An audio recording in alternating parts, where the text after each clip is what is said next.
Zenobia wasn't just the Emperor's daughter, of course. She'd been Renato's best friend in Sword Fu school. And you're still mad for her, the rabbit reminded him. They'd been close.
She'd told him things no one else knew, but she'd never told him who she really was.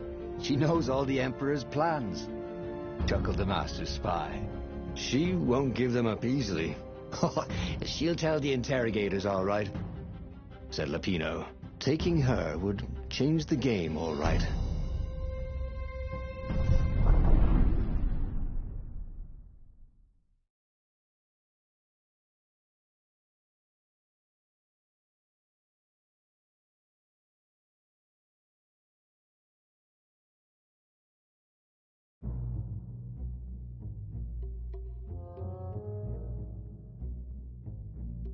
The city was already under Zenobia's control.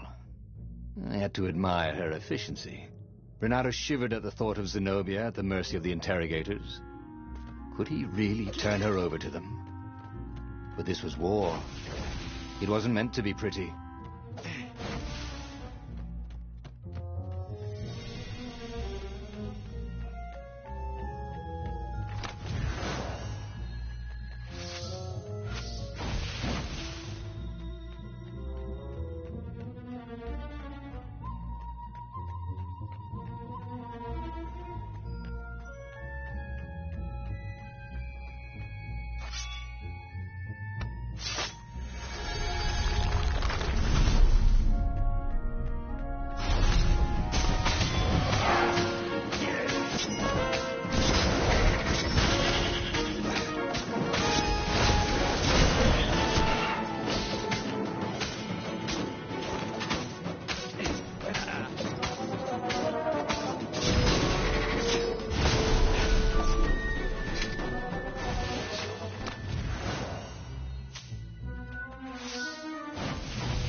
The city was burning, and there was no one to put out the fires. If somehow Zenobia survived her father and inherited his crown, what sort of empire would she be heir to? But he couldn't think about that, could he?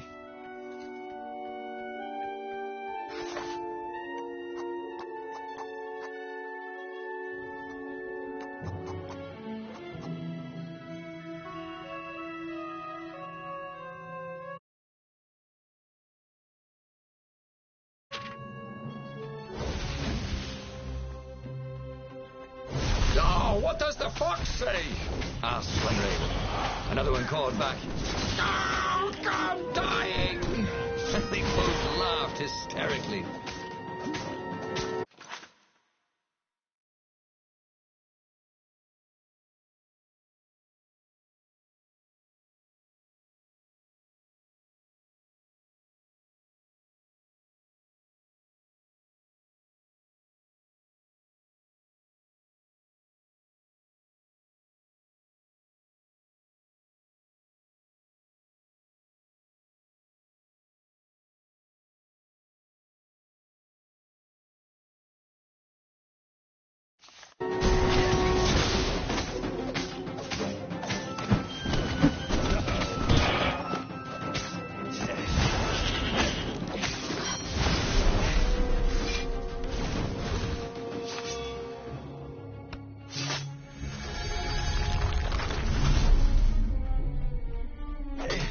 It would be fun to throw healing fruit at people.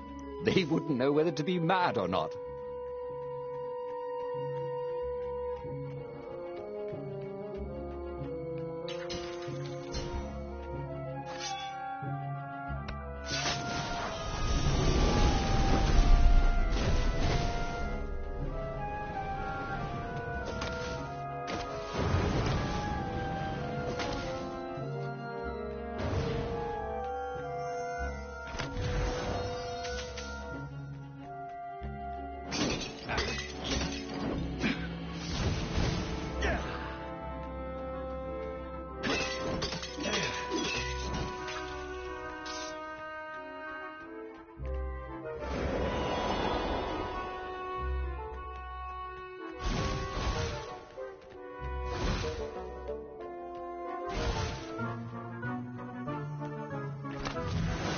Bernardo checked for a false compartment.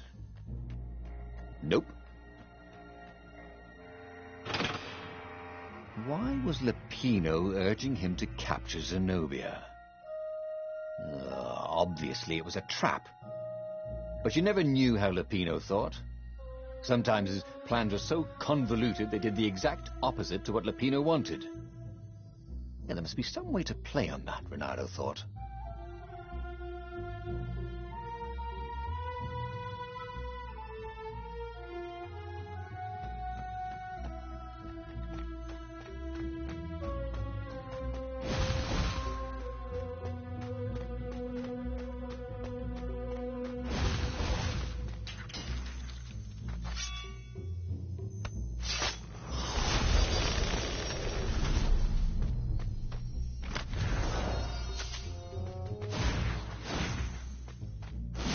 The market. It was going to be full of gogglers, wasn't it? Oh, it would have been so much more fun before the war. When the worst thing that could happen to you was getting fleeced buying a rug.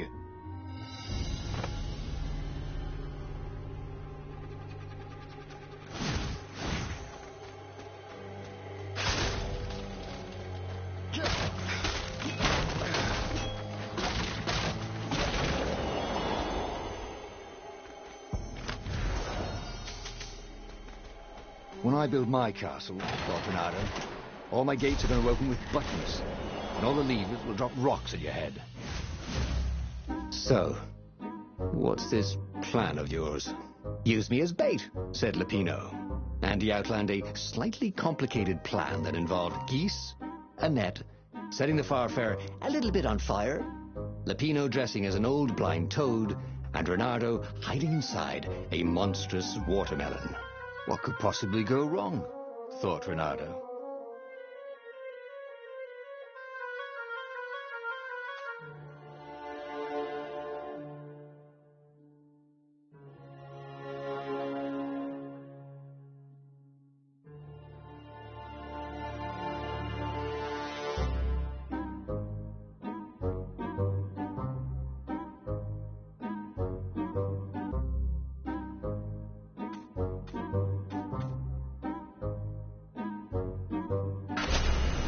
Oh, go ahead. I'm sure you know better, said Lupino.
Dead tired. Then he was just dead.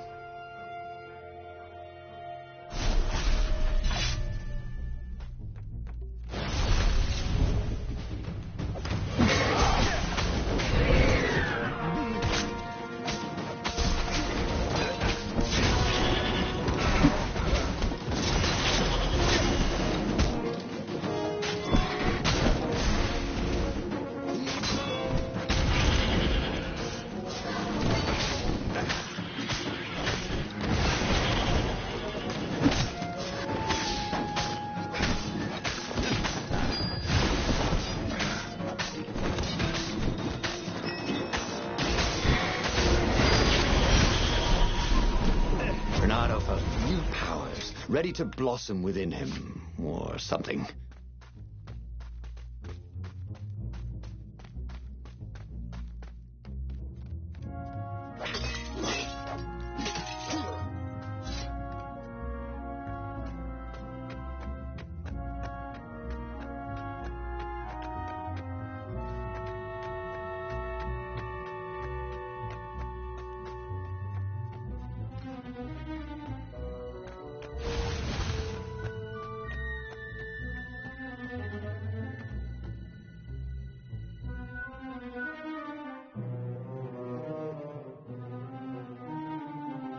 Renato slinked through Zenobia's ship, making no sound at all. Where were her guards? Finally, he reached her bedroom. She was curled up on her bed. Oh, he'd forgotten how beautiful she was. How sleek. How soft. He tapped her on the shoulder with his sword. She became smoke. And he noticed he had a blade to his throat. Stay a while. Heard a familiar voice. Did you really think you could capture me? Zenobia said as her ship lifted off. Now I just wanted some privacy, Renato said. Did you ever wonder why the Emperor adopted you? And he told her why. His Imperial Majesty wanted to bring the lost gods back. They could make him immortal. But to seal the bargain, he needed a sacrifice. Someone who truly loved him. You're lying. She was furious. You can't prove that. I can. And so, we set sail for the Nexus.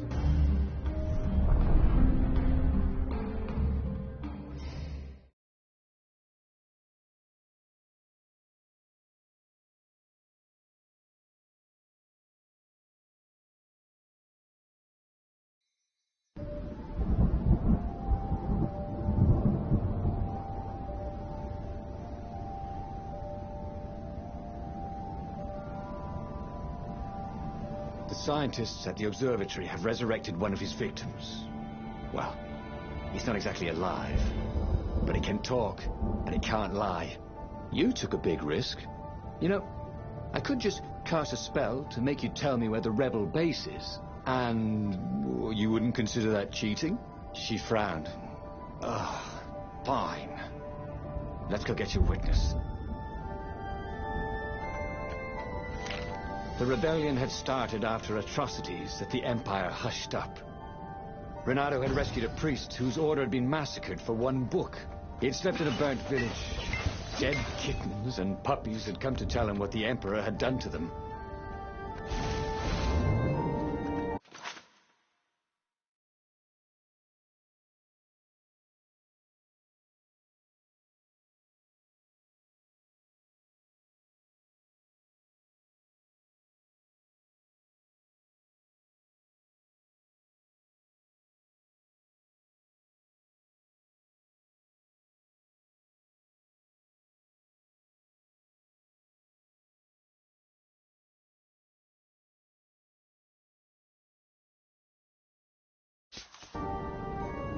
There was an inscription. No spitting.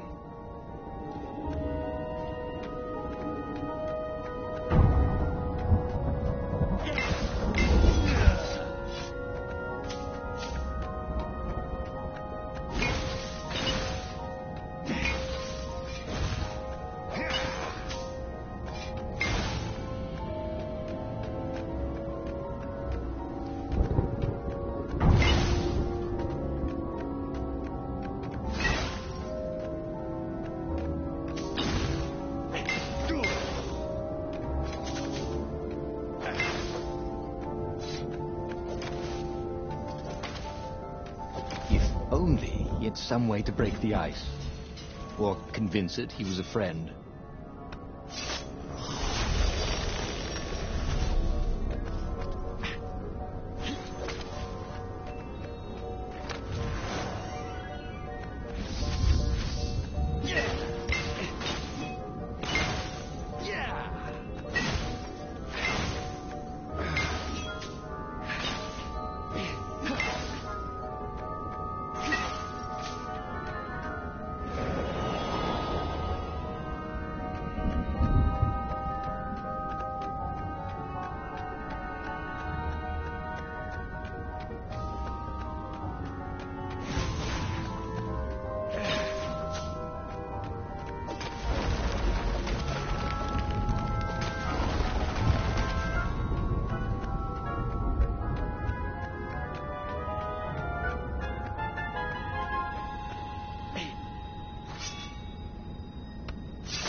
She caught up with him. Don't you think I'd know if my father started practicing black magic? Why? Would you want to join in? Oh, no, I'd destroy his books and... All right, I suppose I wouldn't. She stopped, troubled. He ran on.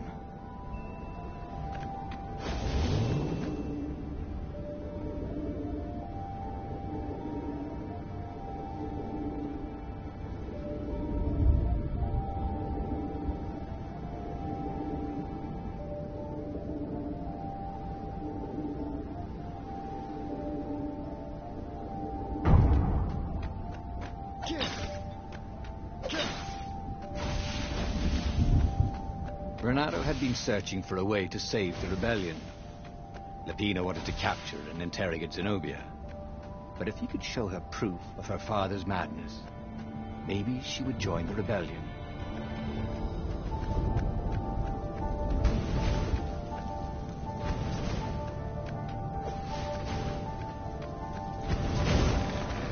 Energy cannons. The last argument of kings.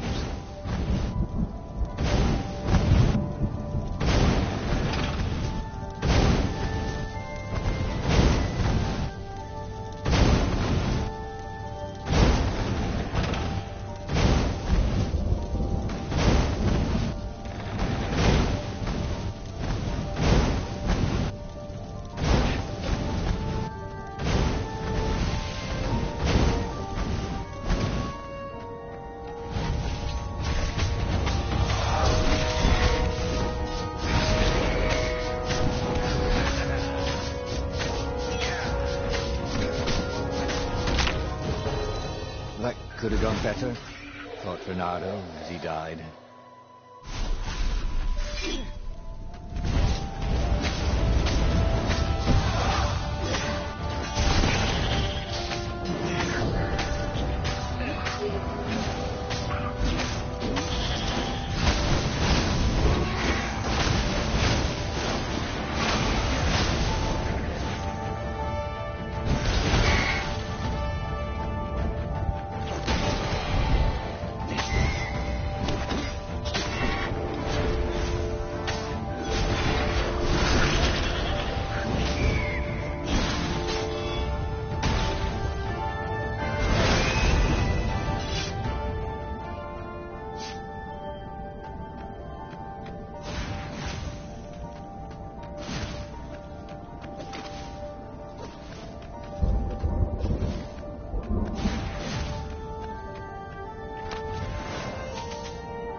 Building these platforms was so expensive, they'd run out of budget for guardrails.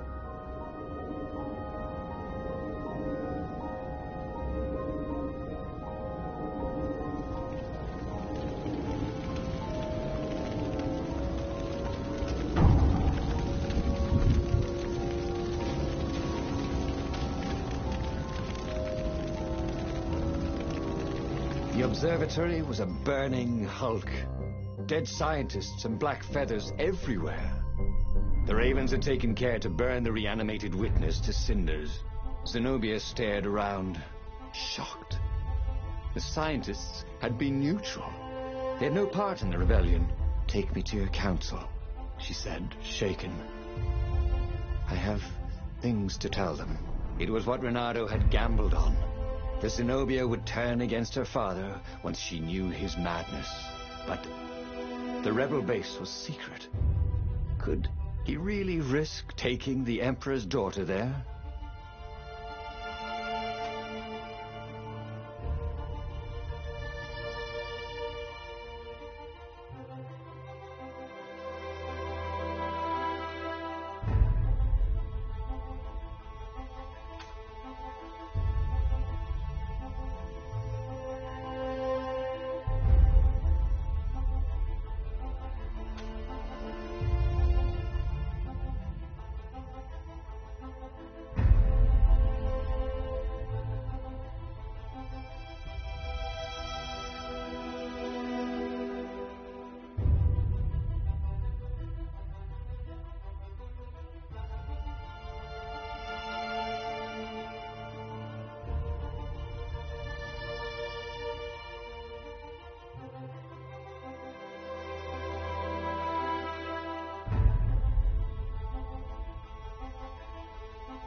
Renata reached Lapino by Farspeaker Toad, the one creature the Ravens had left alive at the observatory.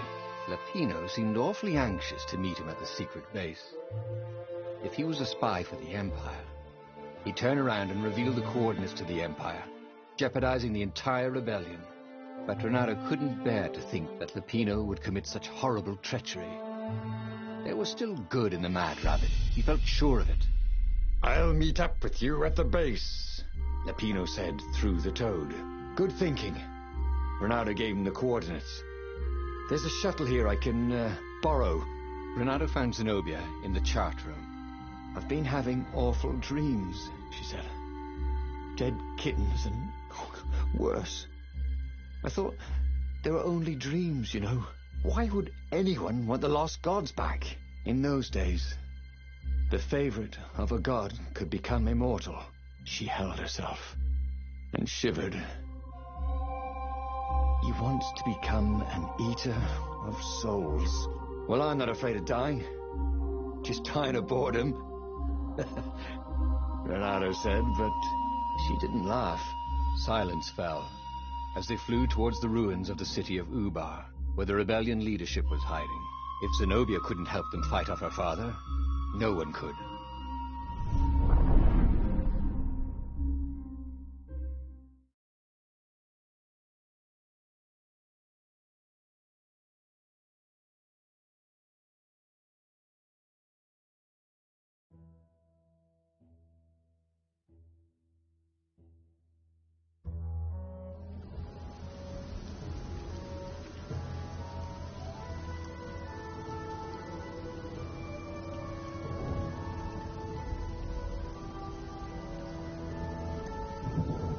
As they touched the ground, he could smell the ravens and hear their hungry caws in the distance.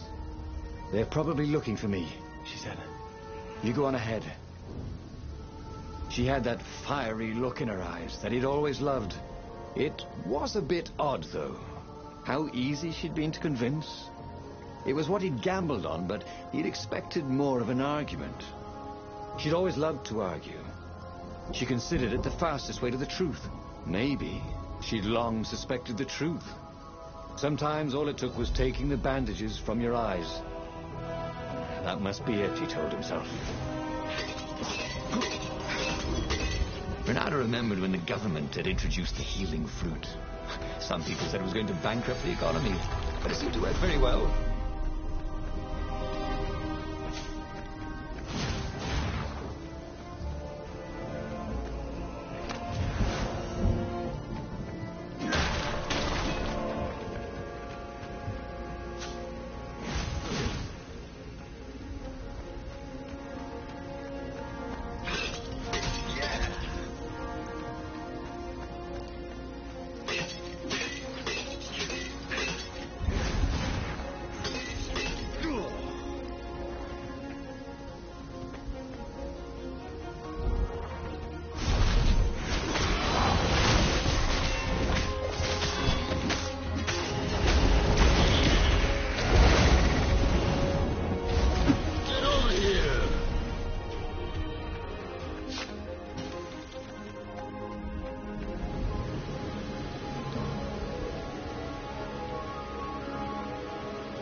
For me nest, said the lead raven.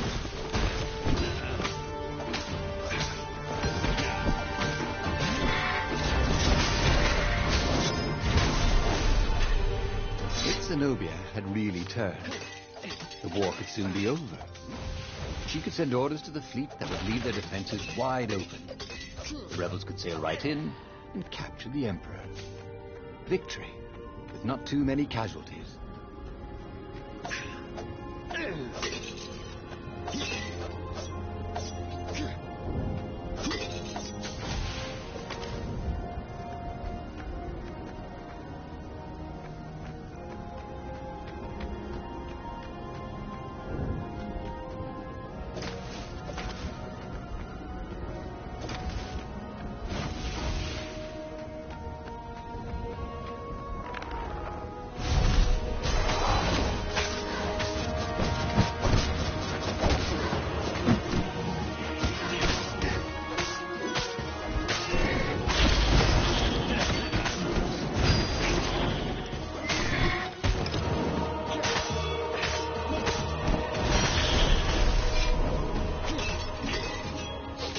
They caught their breath under a ruined arch. "It's beautiful," she said. "This was the library of Rubar," he said. "Your father's ravens thought they had an ancient book." She nodded. Was she crying? This was exactly what I wanted, Renata thought. To turn her to our cause. So, why do I feel something is terribly wrong? Because nothing ever goes this smoothly, is why.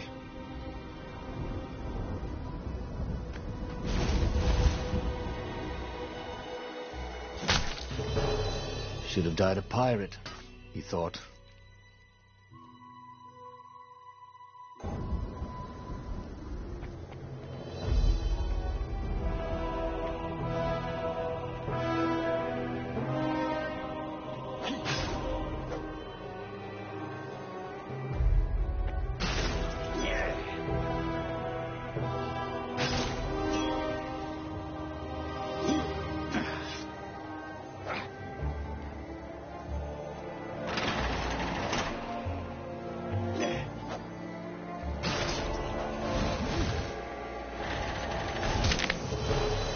I guess now I find out what's next, he thought.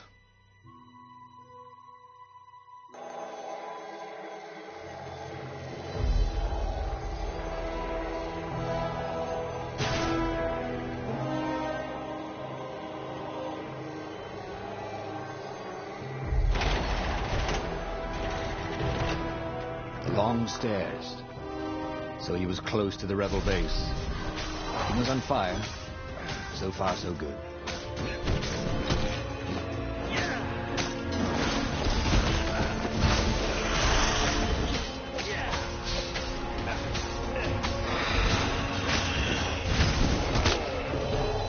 Slippy's hit, he thought.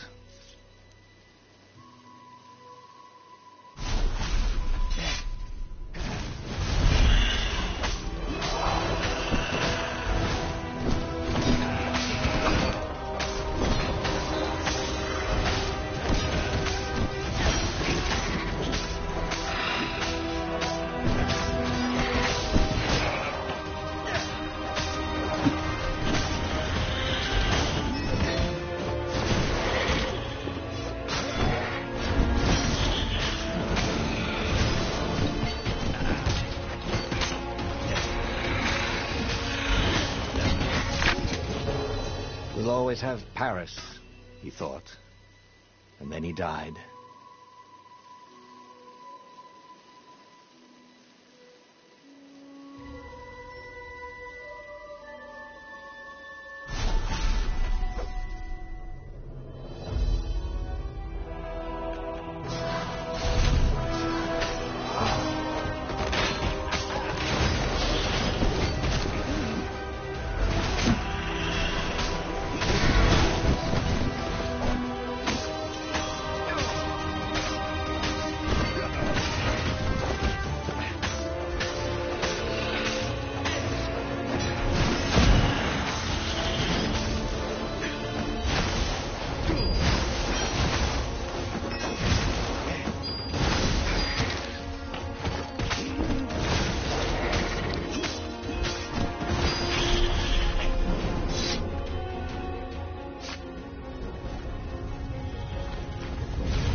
Council toads swarmed around Zenobia, shocked she was there, shocked she had changed sides.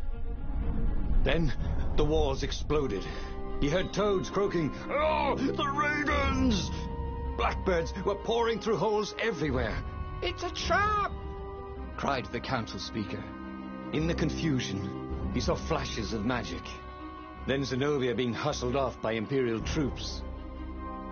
So she had betrayed him after all. Renato ran for his ship. The Farfarer flew into the clouds, barely losing the Imperial ravens pursuing him. The rebellion was lost, and he had lost it. There was nothing to do but find Zenobia and make her pay for her treachery. His heart ached. He still loved her.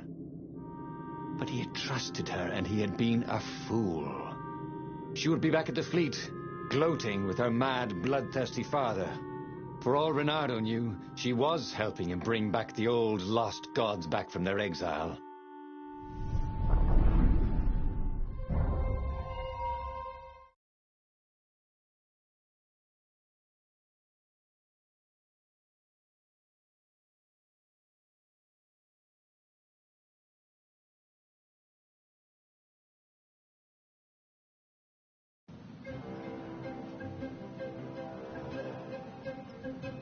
Reynardo landed in the middle of the Imperial fleet.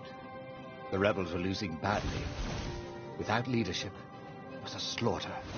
Reynardo felt strangely free, trying not to think about how he had lost the war, trying not to think about how he had loved Zenobia, blinded himself to her treachery. That's what it meant to be a hero. To keep on fighting after the most bitter of betrayals. To never know if you could trust anyone. Cats. What a waste of fur.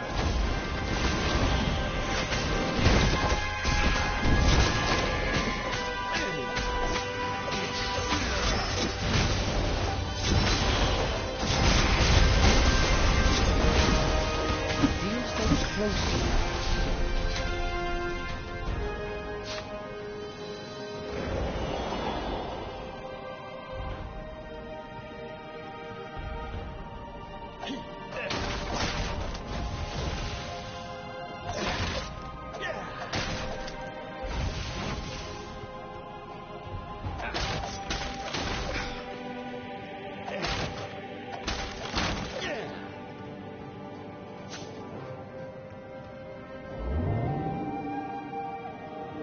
There was an engraving. Maximum capacity, 130 people.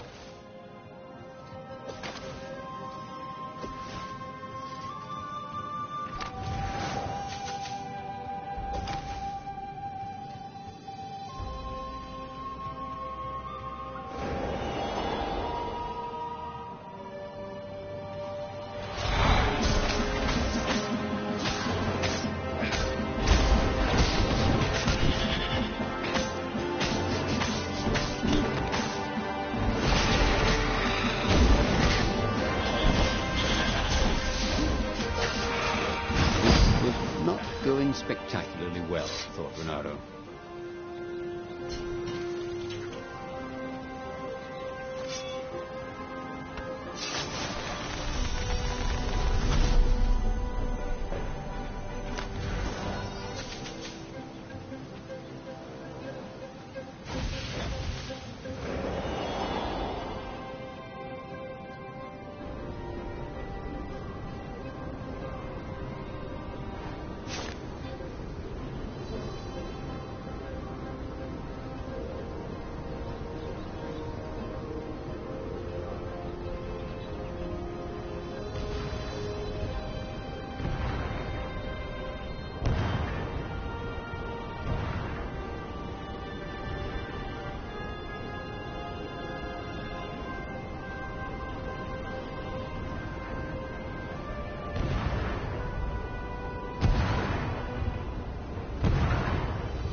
in your aerobics trait.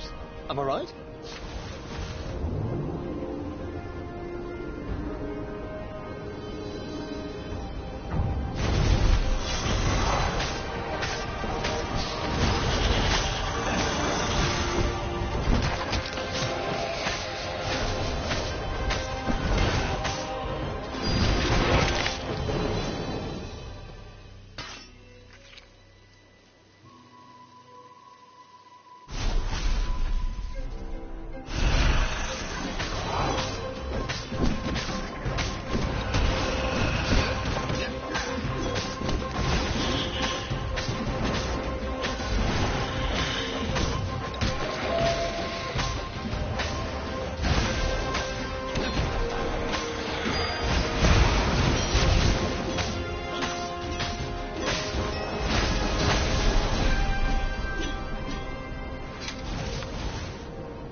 What had happened to Lupino? Had the Mad Rabbit fled to safety? Or was he forlornly carrying on with the few rebels Renato could see here or there? It didn't matter anymore. All there was slash and spin, parry and lunge, over and over as he fought his way across the fleet. All there was finding the girl he'd once loved, who had used his love against him and putting as big a hole in her heart as she'd left in his.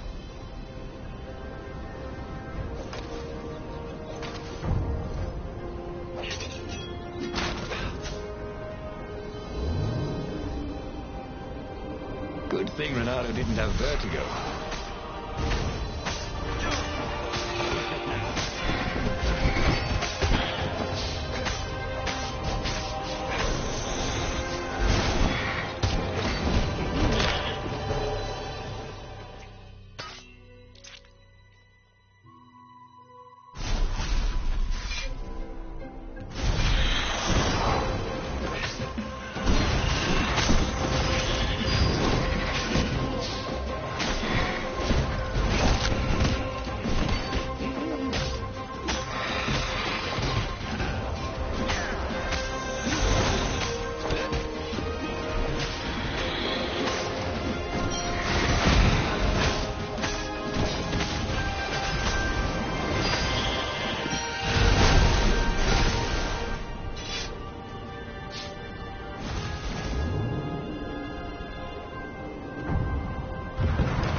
Suddenly, Zenobia was there, advancing on Lupino. So the Mad Rabbit had survived. "Save me, or I'm done for!" screamed Lupino. Zenobia turned, showing her teeth in a smile. "You're alive!" Renato ran towards the witch. "Lupino's the one who betrayed you!" she shouted. "He warned my father!" Before he could think, Renato sank his sword into the sorceress. She stared at him, heartbroken. "No! Lupino's the traitor!" Renato had an awful, sinking feeling in his stomach. Then he felt a knife in his back. "I'm afraid she's right," said the Mad Rabbit. "Ain't I a stinker?" Then the sun went out. Damn it. He should go back to some of the choices he'd faced before. Maybe there were new paths that had opened up, like those doors he was opening up all over the map that took him to new treasures and around his enemies. And he hadn't learned anything new this time. He'd done the same thing twice, yet expected a different outcome. The book's pages fluttered to the beginning once again, faster than before, and he fell. The clouds parted over the Isles of Boreas. It was time to choose. The rebellion was in trouble. Ravens were scouting for the secret rebel base. They needed a game changer. Pieces of the Sky Ripper had surfaced. Renato knew that using it could go catastrophically wrong, but he was sure he could figure out how to use it safely. Also, a temple had risen out of empty desert. The Iblis Stone was hidden there. It was a dangerous artifact. It could corrupt its user into a bloodthirsty monster. Maybe he could find a way to use it, to take its power without surrendering to its wickedness. And also, his old friend Lapino needed rescuing. Of course, Renato had a pretty strong suspicion that Lapino had betrayed the rebellion. But could Renato really leave an old friend to the Ravens?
Lapino.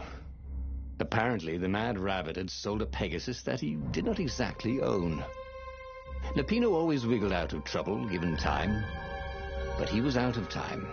Lapino's frantic message said that the Ravens were going to kill him for being a rebel spy. And that he had a clever plan. If the fleet reached him first, they'd string him up for that. Never mind the winged horse. Or so Lapino had told him over the far speaker anyway.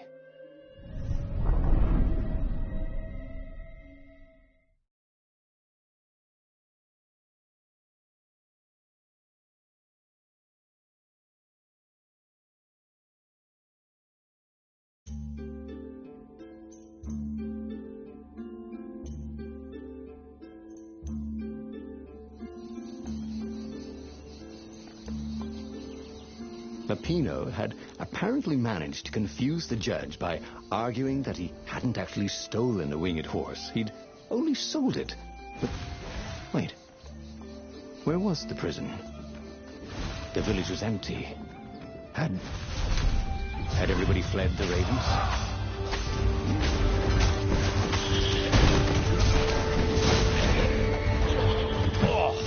Someone needs a plan.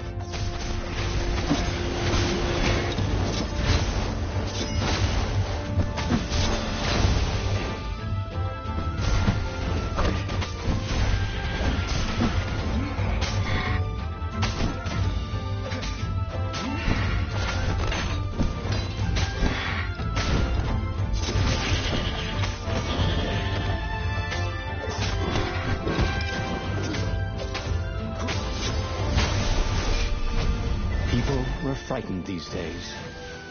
Just 2 weeks past, Reynardo had sneaked through an empty town and listened to the ravens caw about the Emperor's new taste in ritual sacrifice.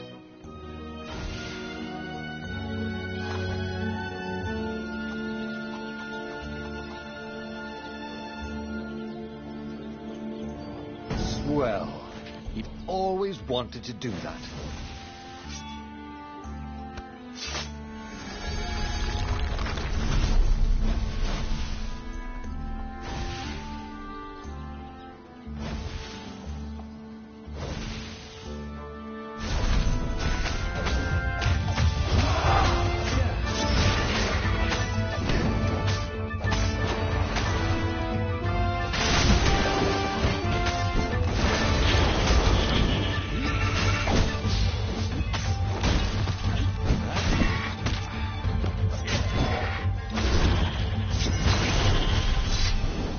There was still no sign of Lupino. Not a hair, not a pellet. Was he hiding in the cemetery further down the road? That didn't seem like him.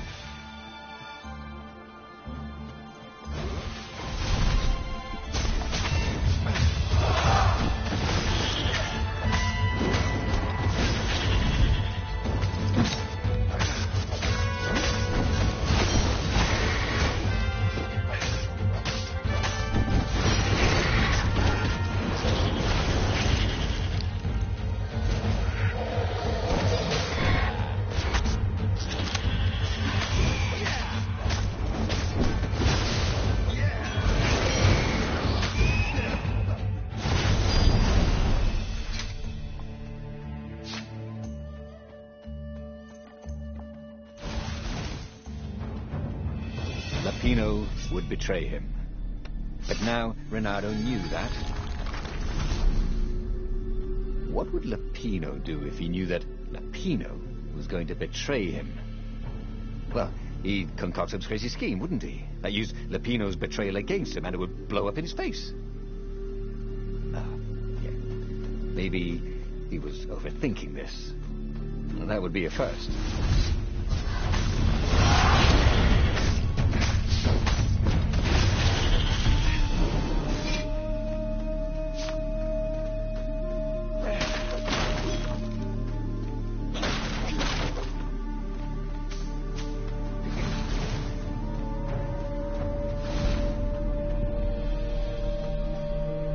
Dirty and bloody, Reynardo finally reached Lupino. The rabbit was practicing his shuffle. Reynardo recognized the cards. It was Lupino's favorite deck. Oh, I thought you were in danger. I am. The ravens are coming. Oh, the prison thing. Right, yeah, we see this guard owed me 53 ducats, so we made a deal. They're very reasonable people, actually, for weasels. Now, I got a brilliant plan to kidnap Zenobia. We capture Zenobia, we find out what she knows, and that's the whole war right there. Easy peasy, lemon squeezy. Capture the Emperor's greatest general, who also happened to be a deadly sorcerer and, oh, his only daughter? That would be worth it. On the other hand, he could still get to the core of the Sky Ripper, even if he couldn't get the whole thing. It must have great power,